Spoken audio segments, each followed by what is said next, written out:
The 2025 season for your Kansas City Royals was an astounding success, going from 10 games under 500 in 2024 to winning 93 games in 2025, when projections said, you're not going to do that. You're going to go 10 games under 500 and your team's going to be sitting at home, pal.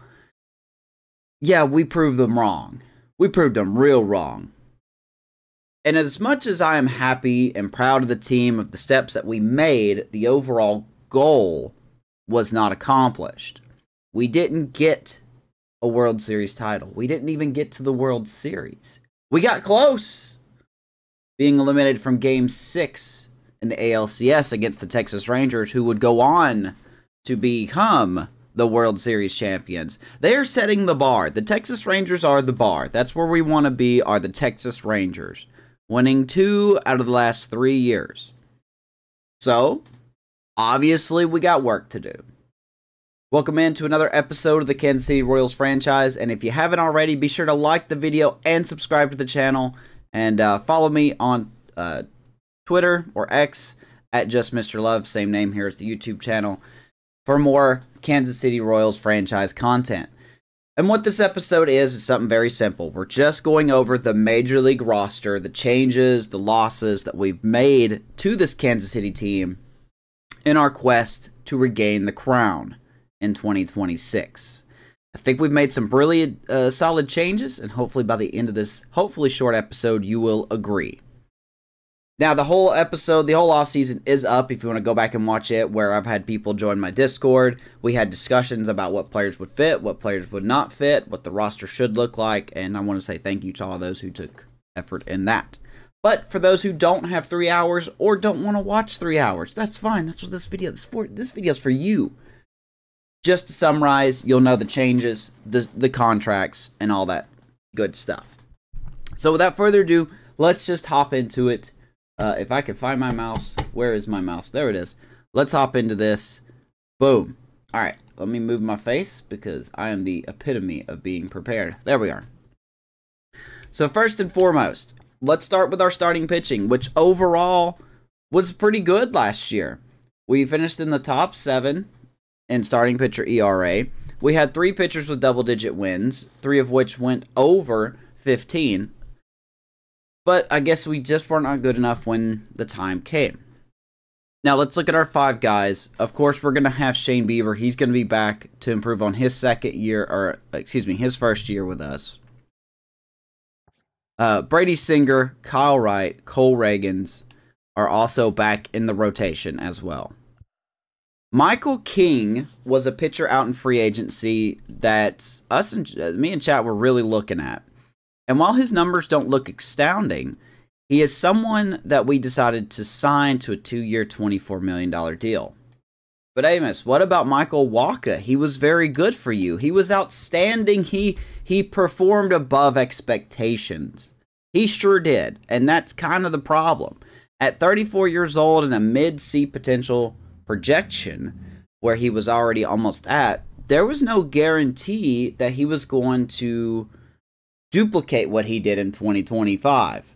So we made the tough decision to move on from Michael Wacha. Now the good news is he did find home to another team. He is now with the Atlanta Braves. So wish you the best of luck in the ATL, Michael. As if the Braves need to get better, but you know. So yeah, we looked at Michael King. There were some other pitching options out there. Even Clayton Kershaw was having around free agency, and we jokingly thought about bringing him in on a 1-year deal, but Michael King to us made the most sense. A guy that's been, while not astoundingly successful in the last couple seasons, he was really good. I think compared to what he was, he was a bullpen piece and now he's a starter. That's not bad for a conversion like that. At 30 years old, mid-B potential, he is an 86, so question of whether he'll get better or if he'll stabilize or get worse. I don't know, but his stuff is really good. I like what I see here, and I think he's a strong addition to our rotation. I think he's going to make it a lot better. So, we'll see what Michael King has in store for us. We'll definitely highlight an episode with his first start, probably. I don't know. Hard to say. Daniel Lynch is back. We have him in our bullpen as a long relief. We'll get to our bullpen here in a second. But Daniel Lynch was very good for us last year as well, going from, in 24, going from starting to being the odd man out and going to the bullpen. I think he was very good there as well, pitching 125 innings, just over a 3.3 ERA. And we'll take that. 1 year, 4.5 for the 29-year-old lefty. And he'll get some help, and we'll cover that in a second. Some prospects, some notable pitching prospects to watch as we go into... you know what? We'll save the prospects for the end of the episode, because I'll show you the top prospects in all of Major League Baseball, where we stand, and then our top 20 in our organization. So there's our rotation. Bieber, King, Singer, Kyle Wright, Cole Reagans. I think that's a very good rotation. I think we have a very good chance of being sturdier at the front end. So let's look at the mid and back end, right? The bullpen.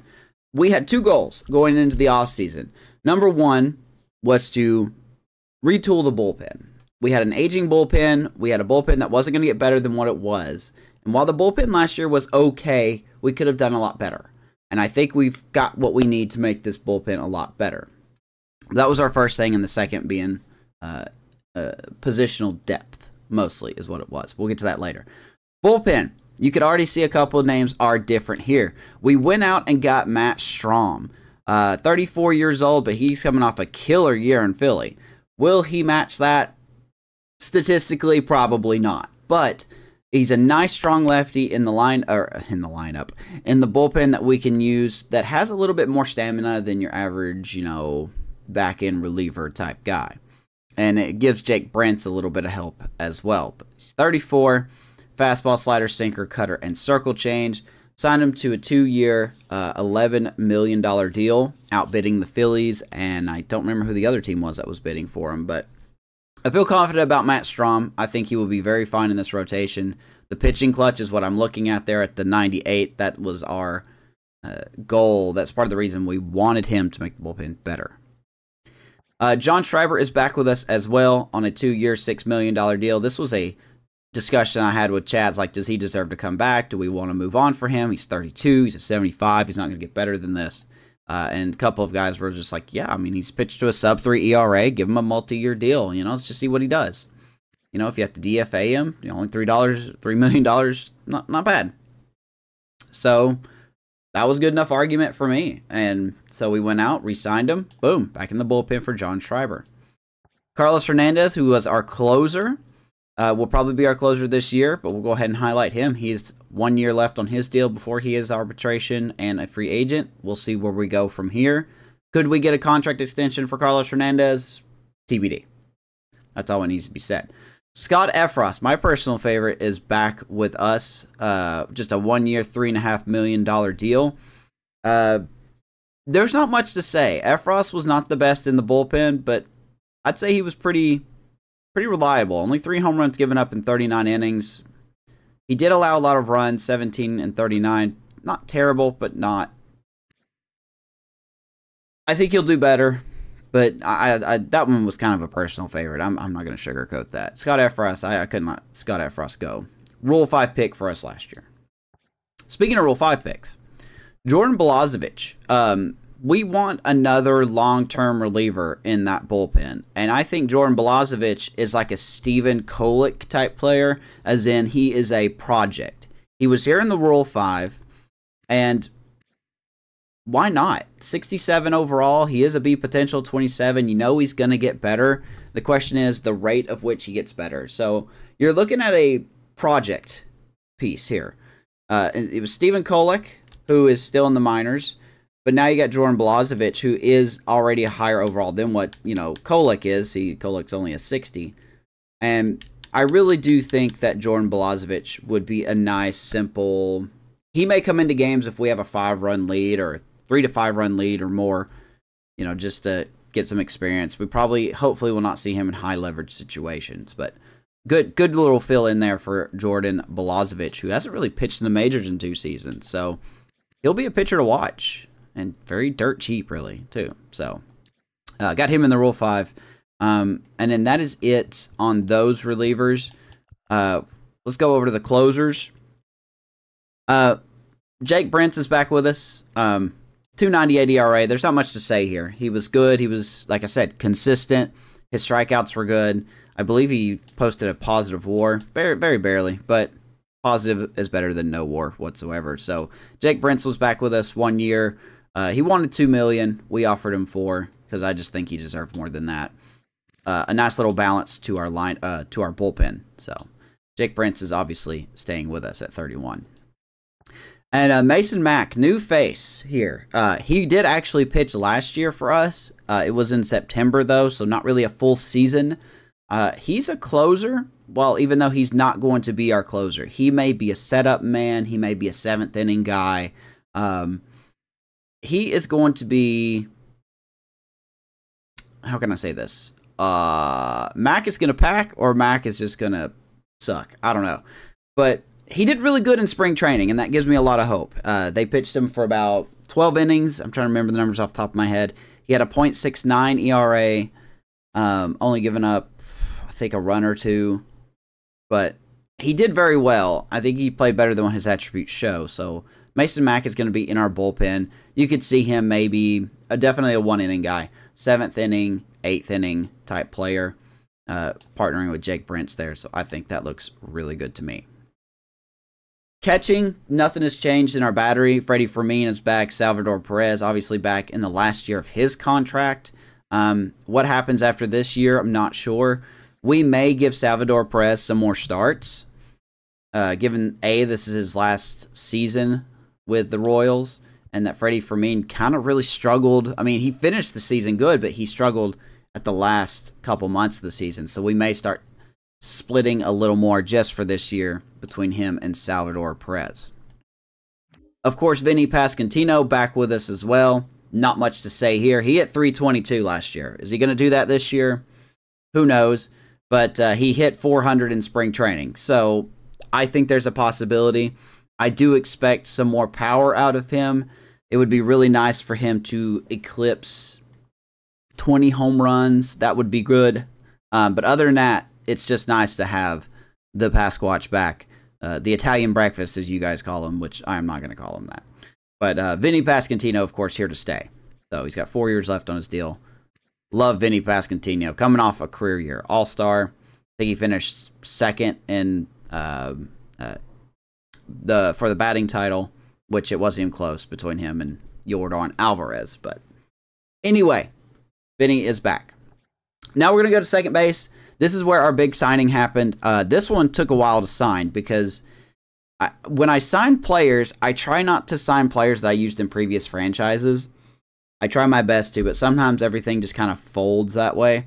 Let's go to second base, and there's going to be a lot to look at here. Obviously, the big addition, Luis Ariz. We did sign him to a very hefty deal, at least 5 years. Front-loaded, of course. You guys can pause and do the math if you want there. It was a big money. It was a big amount. He did come off a slow year, but the Marlins weren't offering him a lot. They were offering him, I believe, 2 years at $13 million, and his little interest bar was like, yeah, like half flaccid. Like Luis Ariz was just like, you guys are going to pay me that after doing all this, hitting for all this, batting average and getting on base and heck, even swiping a bag or two. And you guys are going to pay me only $6.5 million a year? No, I deserve way more than that.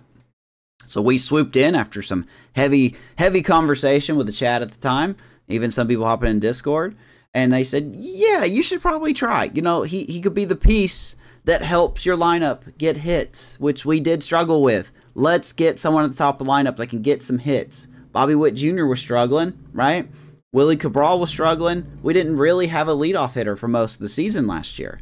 I think Luis Ariz checks that box, and he checks as our new everyday second baseman. So welcome to Kansas City, Luis Ariz. 5 years, X amount of money. You can see it right there. So now, with that being said, there was some shuffling at second base. We also went out and got Kevin Biggio, who's mostly a backup piece. Literally the pinch hitter quirk. He is a backup player. He may come in and pinch hit late in games. He may get the occasional start. But he is here to mostly just be a backup. That's it. 242 last year for the Blue Jays. That's not an everyday player to me. So We're going to use him where we need him, and he could be a very big asset off the bench. And, of course, Willie Cabral back for another year, his second full season. This was tough between him and Michael Massey because one of these guys had to be sent down. And mostly what it came to was that Michael Massey hit 244. He was hurt a little bit not a lot, but he was hurt a little bit last year. And while his strikeout numbers were pretty good, he just didn't produce enough. And he's 28. I don't know if it was worth keeping him up. So we looked at Willie Cabral, who had 340 at-bats, only struck out 58 times. That's pretty good, if you ask me. And he came back and finished, despite getting hurt as well, came back to finish 268 on the year. Didn't do much in the playoffs because we didn't start him that much. He did commit a lot of errors, though. So another thing that Luis Ariz could help would be, limiting the amount of errors we have at second base because Cabral obviously needs some more work. So we're all going to the bench, at least for the start of the year. Could be a backup, too, in case Bobby Witt Jr. needs a day off.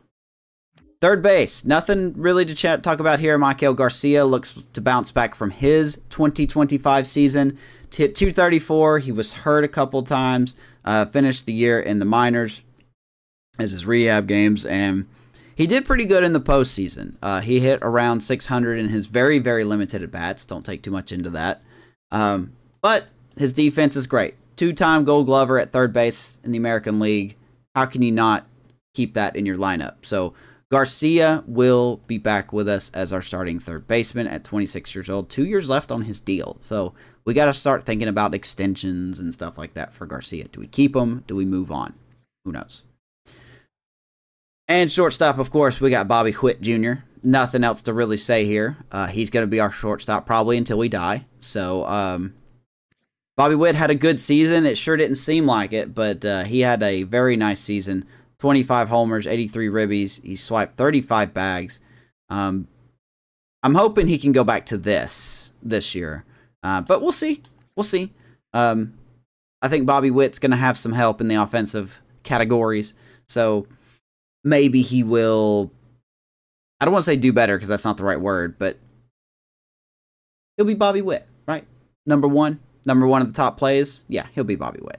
We have nothing to worry about with him. Shortstop, not even close. Going to the outfield, Nelson Velasquez will be our DH. We gave him a little bit of an extension in the offseason. Let's just take care of it now. 3 years, $12 million. He wanted less than that. We gave him more than that. 31 homers, 95 ribbies, a 285 average. You can't do much more than that out of the DH spot. Let's just lock him in, lock him up, let him go to town. So Nelson Velasquez back with us at DH. MJ Melendez, our left fielder, even though his fielding is sus at best, he had a fantastic season. Part of this hitting engine that we're trying to build. 26 homers, 80 ribbies. He did strike out quite a bit, but he actually, well, no, I'll take that back. He actually cut him down based on his 2023 numbers. But 10 less games, but about 50 less strikeouts, 49 less strikeouts. Somehow swiped 10 bags. Don't know how, but we're not going to complain about it. And he hit 277. So we've got the average here for MJ Melendez. Nice to be back in the... I look forward to see what he does this year. Hopefully he doesn't have a slump. Maybe not.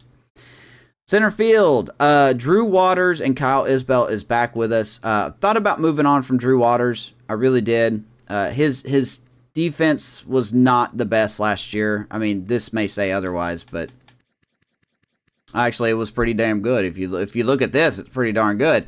He didn't even commit an error. But you just couldn't tell by the way we played. You know, there was times that he just couldn't cut the ball off, his range, despite having pretty good reaction time and solid speed. There were times that he just couldn't cut the ball off and turning singles into doubles for the opponents, and in some cases, doubles into triples. So the average definitely wasn't there either.